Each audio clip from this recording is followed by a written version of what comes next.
The morning air was thick with tension outside the towering glass building. It shimmered like a mirror, cold and perfect, reflecting a world that had never truly seen her.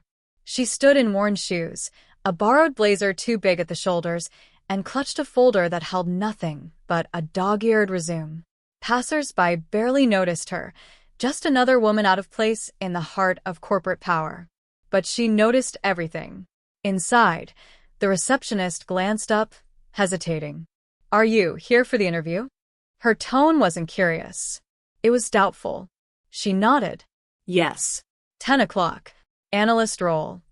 The woman behind the desk forced a polite smile and buzzed her in. In the glass-walled boardroom upstairs, laughter echoed as three executives leaned back in sleek leather chairs. They weren't cruel, not openly. But there was something sharper than words in their smirks when she entered. She thanked them softly, placing her folder on the table. "So," said one, barely hiding his amusement, "tell us why you think you're a fit for this company." The others chuckled under their breath. One of them leaned forward, clearly struggling not to laugh. "You do know we're hiring out of Stanford and MIT this cycle?" She nodded. "I'm aware." "Where did you study?" one of them asked, flipping her resume with one hand like it was a napkin. "I didn't," she replied. "Not formally. I was never able to afford it. But I taught myself everything I needed." That was when the laughter broke through. Light, dismissive, like she was entertainment for their morning boredom. One of them muttered, "This should be quick," not realizing she heard every word. But she didn't flinch.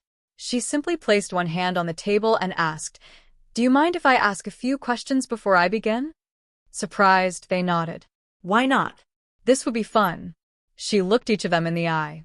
"Why did your stock drop 12% in Q2? That caught them off guard. She continued, calmly, methodically. "Your AI deployment in logistics backfired because your model relied on outdated urban planning data. You lost $14 million in a week. Your latest cybersecurity update had a vulnerability, one that was flagged on GitHub months ago, by the way, under a pseudonym I used. And you're bleeding innovation because your internal culture silences people who don't look like you or think like you." Silence fell across the room. The smirks were gone. "I know," she said quietly, "because I've been studying your company for 3 years. Not from the inside. From the outside. From shelters. Libraries. Parks. Watching. Listening. Learning." One of the men leaned back, pale. "Who are you?" She reached into her folder and pulled out a thin envelope. Inside was a letter, sealed, embossed with a gold crest. She slid it across the table. 2 years ago," she said, "I received a private grant from an anonymous funder who backs outsider innovation. They told me if I could prove myself, they'd back any project I proposed. I chose to study your company." One executive opened the letter.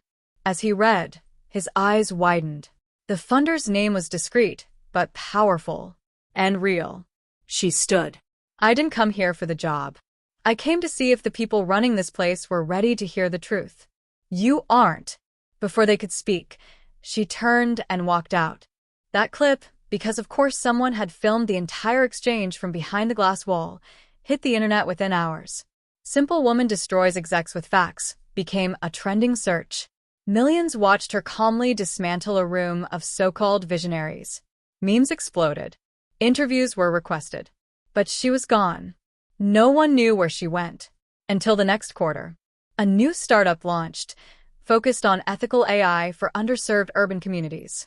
Its rollout disrupted an entire industry in weeks. The team? Built of ex-coders, freelancers, high school dropouts, and homeless technologists who had been overlooked by everyone else. The founder never appeared in public. But people recognized the mission. The name? Ground Truth Systems. Rumors swirled that it was her. That she had used the very rejection she faced to build something no corporate structure could compete with.